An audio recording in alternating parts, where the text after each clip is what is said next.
It's time for part 51 of the Dogs of Ancient Egypt, and today we will be looking at an ancient Egyptian dog burial, though again, unfortunately, we do not have any photos of the exact burial.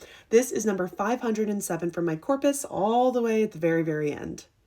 Now, this burial is located in Edfu, where you can see the Edfu temple here behind me, and this is a city about halfway between Luxor and Aswan in the south of Egypt.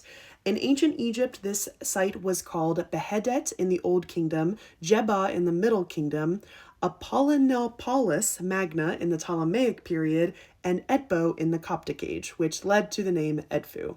It was the capital of the second nome, or essentially state, and played an important role for the southern region of Egypt. From 1914 to 1939, this area was excavated by the French Institute of Oriental Archaeology. It is hard to tell from the original reference where the dog was probably excavated from, but it is believed that it was excavated from a necropolis in the late 1930s. And there unfortunately is no date that the burial is actually dated to, which is why it's at the very end of my corpus and essentially my unknown section. That is, we just don't know when it dates to. But looking into it a little bit deeper, it appears that this team was most likely excavating areas that were inhabited during the Old Kingdom to the Second Intermediate period. So we can probably give that years, the range for this particular burial.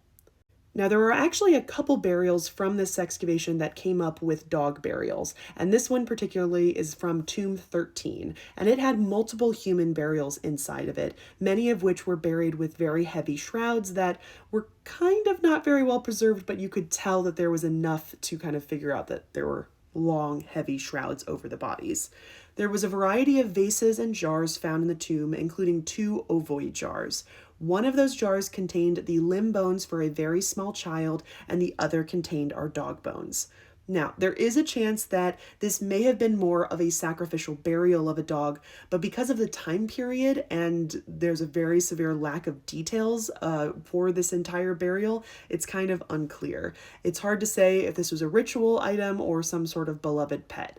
I would lean towards that it is a pet because the burials of dogs for sacrificial reasons don't really appear until much later, if we're giving this a very rough date of the Old Kingdom to the Second Intermediate period.